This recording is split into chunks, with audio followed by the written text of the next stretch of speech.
Jaya Radha Madhava Kunja Bihari.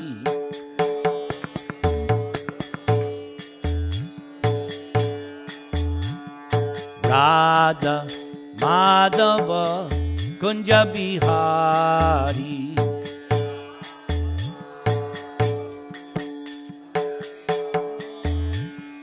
Gopi Jana Vallabha Girivaradhari.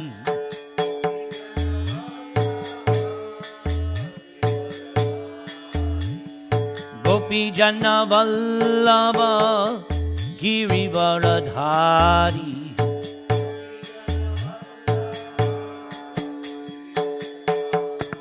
Yashodanandana Raja Jana Ranjana. Yamuna Tira Vanachari.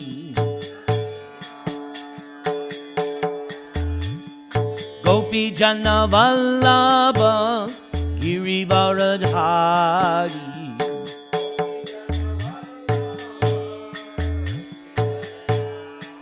Yashodanandana Gopi Jana Ranjana.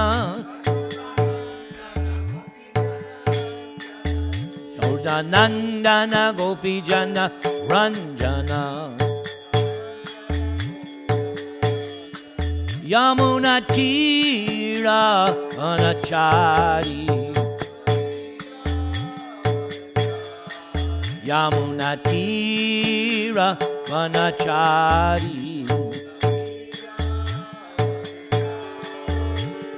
Shri Krishna Chaitanya Prabhu Nityananda Jaya Dvaita Gadadhar Srivasadi Gaur Bhakta Vrinda.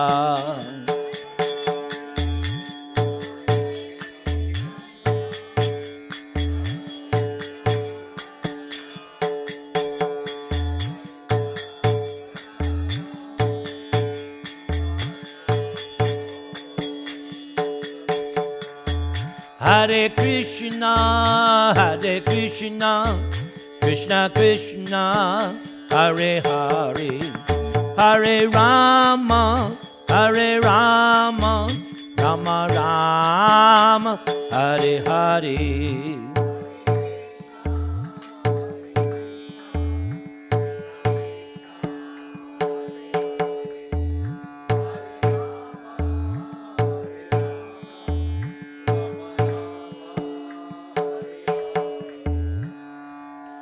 Jaya Vishnupad Paramahansa Paribrajakachacha Stotra Satya Sri Srimad His Divine Grace A.C. Bhaktivedanta Swami Srila Prabhupada Ki Jai. Ananta Koti Vaishnava Vrinda Ki Jai. Namacharya Haridas Thakur Ki Jai. Prem Se Kaho Sri Krishna Chaitanya Prabhu Nityananda Sri Advaita Gadadhar Sri Vasadi Gaura Bhakta Vrinda Ki Jai. Sri Sri Radha Krishna Gop Gopinath Syamakunda Radha Kunda Giri Govardhana Ki Jai. Vrindavan Dham Ki Jai. Navadvip Dham Ki Jai. Bhakti Devi Ki Jai. Tulsi Maharani Ki Jai. Jamuna Devi Ki Jai. Ganga Devi Ki Jai. Samaveta Bhakta Vrinda Ki Jai. Gaura Premanande. All glories to the assembled devotees. All glories to the assembled devotees. All glories to the assembled devotees. All glories to Sri Sri Guru and Gauranga. So before I actually begin, I want to explain to you my format. This Bhagavat-saptaha is like no other. No one will ever do it the way I do it. This is not sense gratification. This is serious study. That's number one. Prabhupada, in general, objected to Bhagavat-saptaha because of several reasons. One reason was the speaker would cater to the sense gratification of the audience. So in order for me to do this, I have to be very, very strict. Now, we may do this every year, and every year we'll do it different. But this first one is going to be very, very scientific. If you look at your sheets, what I have done, I have taken the entire first and second canto and broken it out into subsections. And this is how we will go through the entire 12 cantos. So by Sunday, by the end of Sunday's program, and you can keep the sheets, correct? You can keep the sheets. By the end of the program, at least you will know what is in Srimad Bhagavatam. That's the objective. There's not time to go into any kind of detail. We don't have time for that. All we have time for is to go through and see what's in it section by section. All right, with that said, I hope you are all ready. You have serious mood. This is like class, like we always have.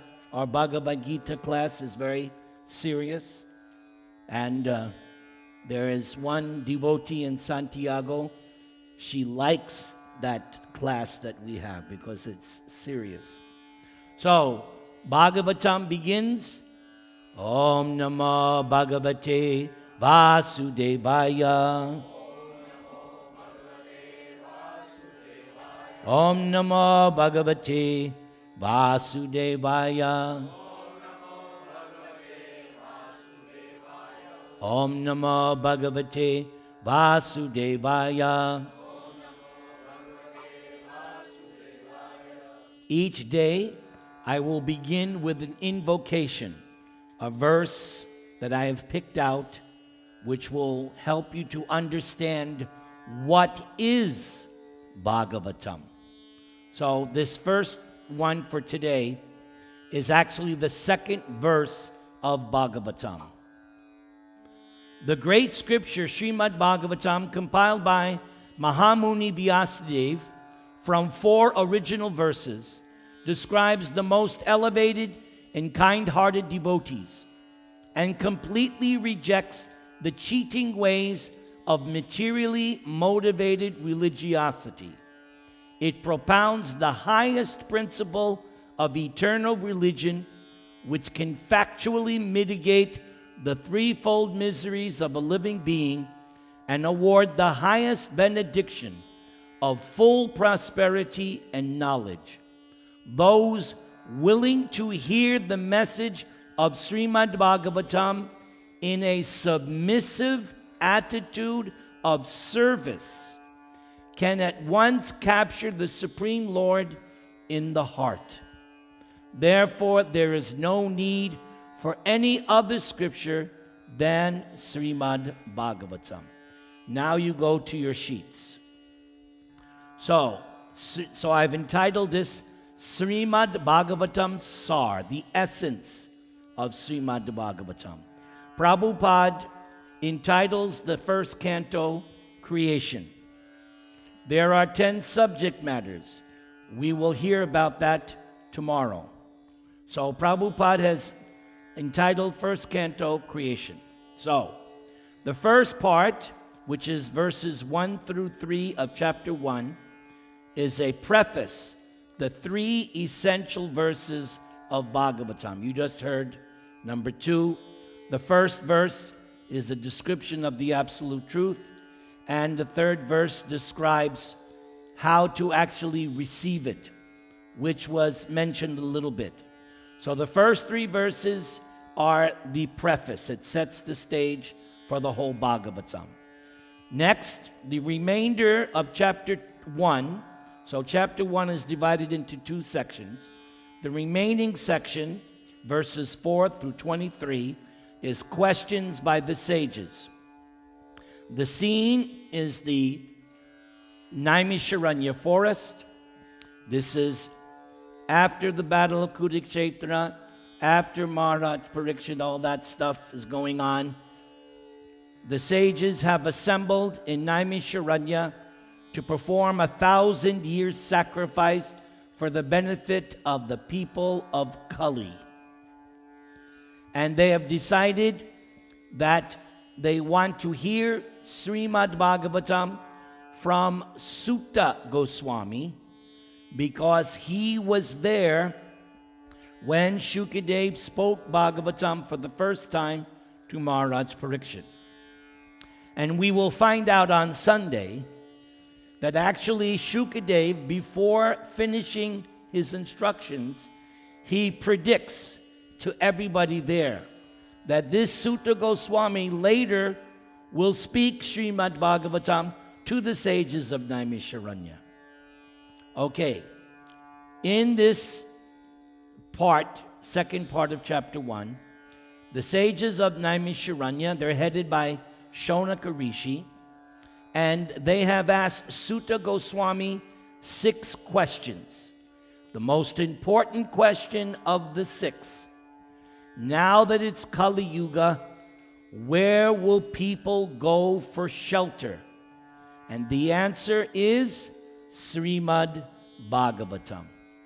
This is where people in the age of Kali will get shelter. All right, now we go to chapter 2. Sutta Goswami replies. So he begins to answer the 6 questions of the sages of Naimisharanya. And then in the next part of chapter 2, the science of God. Now you see, some of the sections have stars. So 3 stars means extra, extra, extra important. So this section, entitled The Science of God, 2 stars. So that's a very important section. So then the next part of chapter 2, the personality of Godhead. There is a description by Sutta Goswami of the personality of Godhead, Narayan. Everybody say. All right? And then in chapter 3, it begins with a description of the Purusha, namely Mahavishnu, Garbhodakshaya Vishnu, Shirodakshaya Vishnu. They are called the Purusha avatars. Then in the next part of chapter 3, 22 avatars. Now there are 6 different kinds of avatars: Leela avatars, Manvantara avatars, Purusha avatars, Guna avatars, Shakti-avesh avatars, Leela avatars. So in these 22 avatars, there's a mixture of all the 6 different kinds. Then we get to a 3-star section. Section 3 of chapter 3. What's it called? Lord Sri Krishna is the original personality of Godhead. And that actually I should have given 4 stars. Because that is the mission statement of Srimad Bhagavatam. What is the line? Let's do it, those of you who know. Krishnastu Bhagavan Swayam. Because in the previous section, when he listed 22 avatars, he didn't say whose avatars. So therefore, in this next section, section 3, he finally says, yes, all these avatars are coming from Krishna. He is, as it says here, the original personality of Godhead. Or sometimes it's stated, the source of all other incarnations. As Krishna himself says in Bhagavad Gita, Matak Parataram Nanyat. There is no truth superior to me. Or what he says in chapter 10, everything comes from me. Everything means spiritual and material. Yes, even Radharani comes from Krishna. So everything comes from Krishna. The next part, the last part of chapter 3, Srimad Bhagavatam is the literary incarnation of God. So there is this term, book Bhagavat and person Bhagavat. The book Bhagavat, that was the answer to the final question. Where will people go for shelter in the age of Kali? And Sutta Goswami says, Srimad Bhagavatam. It's the light, just like this camera light is right on me. So Bhagavatam is the light in the dense, dark age of Kali. And then the person Bhagavatam is the person whose life is an example of Srimad Bhagavatam. And that was another criticism Prabhupada had of what he called professional Bhagavatam reciters, which he had seen plenty of. The professional Bhagavatam reciter didn't really practice what was in the Bhagavatam. So the person Bhagavatam, who you should hear Bhagavatam, has to be somebody who's living, not just, this is like you can have a teacher, right? But the teacher may not necessarily practice what he or she is espousing. But somebody who's going to speak Bhagavatam, that person has to be, as we say, walk the walk, talk the talk. Has to be somebody who's actually doing it. Now we go to chapter 4 of first canto. Questions of Shonaka Muni. So it appears he has finished answering the 6 questions, and now Shonaka Muni has more questions, because that's how spiritual subject matters are revealed. The students or the disciples pose questions to the person Bhagavat, and that person Bhagavat or Guru explains the answers to their questions. So it is going to be revealed, but Bhagavatam is a conversation within a conversation within a conversation, and you can get lost. But I'll help you out. That's why I've gone through the whole Bhagavatam and broken this out. So the first conversation is the sages headed by Shonaka Rishi and Sutta Goswami. Nobody else, no other conversation has been introduced yet. I'll let you know. So Shonaka has some questions in the beginning of chapter 4, and now we get to a nice section. Narada blesses Vyasadeva. This is personally one of my favorite sections of Bhagavatam. So, this section begins in chapter 4, Vyasadev's dissatisfaction. Now that's significant because Vyasadeva compiled the Vedas. Vyasadeva compiled 108 Upanishads. He compiled Vedanta Sutra, the Mahabharata, the Puranas. So he has done tremendous work, but one day he wakes up and he's not happy with himself. So that is significant. When a person like Vyasadeva is not happy, that is significant. So what happens?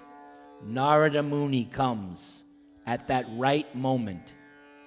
And that's significant because Prabhupada advises us, whenever there is a doubt in one's spiritual life, go to Guru. Don't waste your time.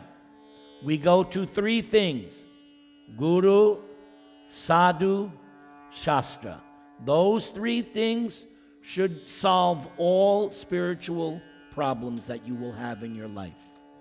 Okay, so Vyasadeva has a problem, and then he says to his guru, please find out the root cause of my problem. As it says here, please find out my deficiency. I've done all this literary work. Why am I still dissatisfied? So then in the next part, Narada's instructions on Srimad Bhagavatam. So Narada's response to Vyasadeva is, yes, You compiled all these books, but you forgot to do one thing. You forgot to put Krishna in his proper position, and you forgot to explain that pure devotional service is the actual goal. All these other things, no, you didn't do it properly. For instance, you all know Krishna is there in the Mahabharata, but he's not presented as he is in Srimad Bhagavatam, front and center, and placed in his proper understanding. So Narada gave Vyasadeva lots of instructions how to compile Srimad Bhagavatam. Then, in the next section, Vyasadeva asks Narada a very interesting question. Gurudev, how did you become self-realized? Okay? That's an important question. So Narada explains his story, how he became self-realized, and then Narada gives his conclusion of all his instructions. He gives the history of his perfection, and then he finishes, again wrapping up, telling Vyasadeva, just compile Srimad Bhagavatam, describe Krishna, and describe pure devotional service. So now we go to chapter 7. And the first part of chapter 7, Vyasadeva compiles Srimad Bhagavatam. So that section explains how Vyasadeva went about it. Then the next part of chapter 7, as I have entitled, Srimad Bhagavatam picks up where the battle of Kurukshetra ends.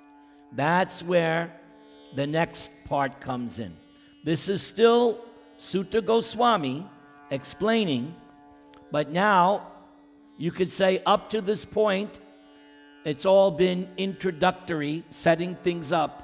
Now he starts to get into more of some narration.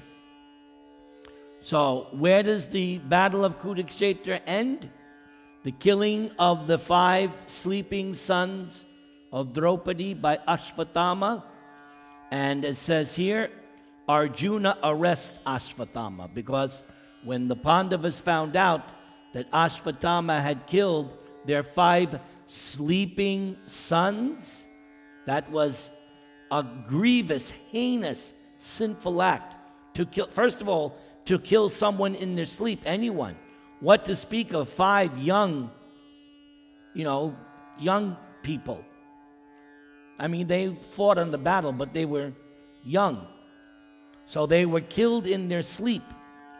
So Arjuna promised Draupadi, I will capture him. And he said, and when I capture him and kill him, you can take your bath standing on his skull. That was Arjuna's promise to Draupadi. All right? So Arjuna arrests Ashvatthama, and then Ashvatthama is punished, but he's not killed. Krishna tests him, because Draupadi, when Arjuna arrested Ashvatthama, Draupadi became compassionate and said, no, I don't want his mother to cry like me. But others, they wanted to kill Ashvatthama. So Krishna was saying to Arjuna, you have to keep your promise to Draupadi, you have to satisfy me. What you going to do? So what did Arjuna do? He snipped at Ashvatthama, made him look weird, and they let him go. But Ashvatthama was not finished. Okay? So after this, next part, Lord Sri Krishna saves Uttara's embryo.